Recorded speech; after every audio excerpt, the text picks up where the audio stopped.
As long as I can remember, I've been obsessed with the unknown, especially the kind that leaves scorch marks on the New Mexico desert and whispers of government conspiracies. The Roswell Incident.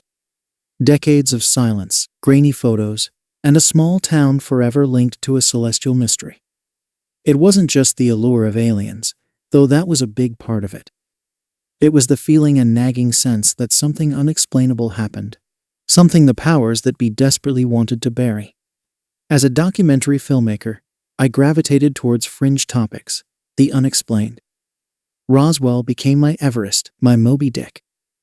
For years, I devoured every scrap of information I could find. Witness testimonies, declassified documents, those pesky ones with all the blacked-out sections, and even conspiracy theorist forums that bordered on the batty.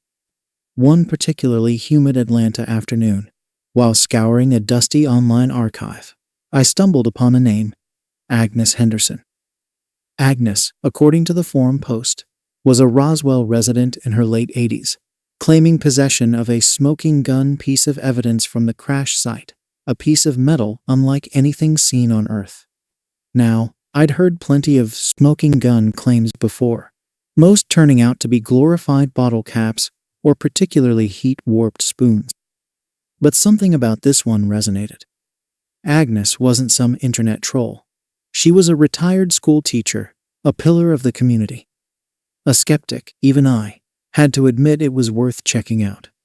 The drive to Roswell was a blur of parched desert landscapes and endless stretches of highway. The closer I got, the heavier the air seemed to become, thick with anticipation and a strange, unsettling quietude. It was as if the desert itself held its breath, waiting for something. Roswell wasn't quite what I expected. It was a small, unassuming town with a quaint main street and a faded charm. Finding Agnes was no problem. Everyone knew Miss Agnes, the sharp-witted old lady who still volunteered at the local library. She wasn't what I expected either. Frail, yes, but her eyes held a spark, a defiance that belied her age. "Mr. Parker, come in, come in." She ushered me into her cluttered living room, the walls adorned with faded photographs and astronomy charts. "Tea?"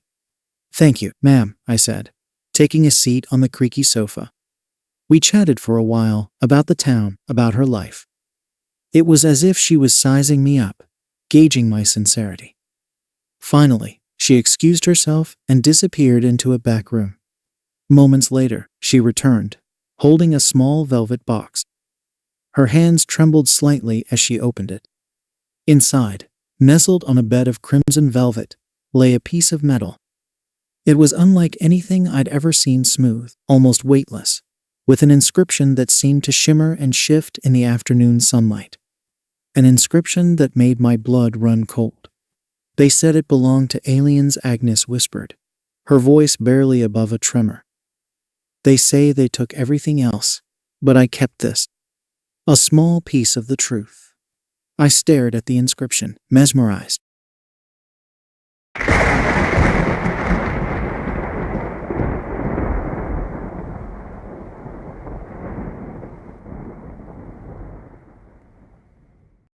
A low rumble echoed in the distance. It wasn't thunder, not quite. It was a sound that sent shivers down my spine, a sound that something unwelcome. "What was that?" I asked, my voice barely a whisper. Agnes's eyes widened in alarm. "That," she rasped, clutching the box to her chest. "That's when they come." The low rumble faded, leaving an unsettling silhouette in its wake. My gaze remained fixed on the inscription, the strange symbols swirling before my eyes. Agnes clutched the velvet box tighter, her face etched with a lifetime of worry. "Who comes?" I finally managed, the question heavy in the air. Agnes hesitated, then leaned forward, her voice a conspiratorial whisper. "There are stories, Mr. Parker. Whispers are passed down through generations. About men in black suits. Government agents, they say, who silence anyone who gets too close to the truth." A shiver ran down my spine. The men in black, a staple of UFO lore, often dismissed as paranoid fantasy. But seeing the fear in Agnes' eyes, holding that strange artifact, it all felt a little too real. "These documents," I said, gesturing to the room filled with books and papers. "Do they mention these men in black?" Agnes gave a curt nod. "There's a man here, Mr. Crowley, town historian. Always poking around, asking questions. Claims he has proof of the cover-up. Proof the government took everything after the crash." A spark of hope ignited within me. Maybe Agnes wasn't the only one with a piece of the puzzle. "Where can I find Mr. Crowley?" "He keeps to himself," Agnes warned. "Lives out by the old Walker Ranch, on the outskirts of town. Be careful, Mr. Parker. Curiosity can be a dangerous thing." Her words hung heavy in the air, but my thirst for the truth was stronger than my fear. Thanked Agnes for her hospitality, the strange metal artifact burning a hole in my pocket, and set off to find Mr. Crowley. The drive to the Walker Ranch was unsettling.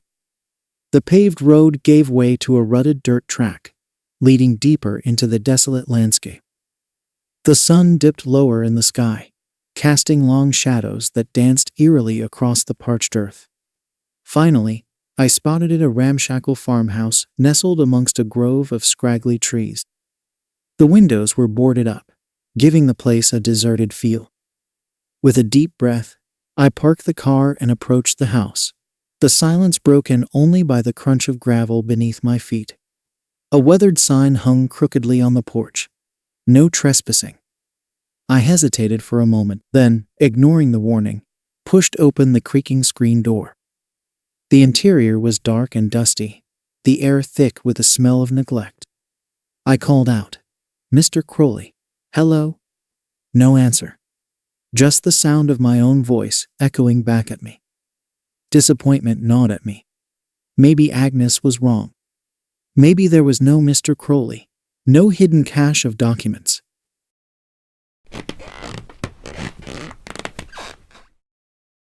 Just as I turned to leave, a floorboard creaked above me. I froze, heart hammering in my chest. Slowly, I crept towards the rickety staircase that led to the second floor. Placing a hand on the cold railing, I ascended, each step groaning in protest. The upstairs hallway was shrouded in darkness. Straining my eyes, I made out the faint outline of several closed doors. Tentatively, I reached out and pushed open the nearest one. A gasp escaped my lips. The room was crammed with books, papers stacked precariously on every surface. Dusty maps hung on the walls, dotted with cryptic symbols and strange markings. And in the center of the room, an old wooden desk overflowed with files and folders. This was Mr. Crowley's hidden cache. This was the truth about Roswell. My fingers trembled with anticipation as I reached for the top folder. It was labeled simply, Project Starlight. With a racing heart, I opened it, the weight of potential revelation settling heavily on my shoulders. That's all for Chapter 1, A Mystery Object. Things are getting more and more exciting. If you're enjoying this so far, don't forget to smash that like button and subscribe to the channel. We release a new chapter every week.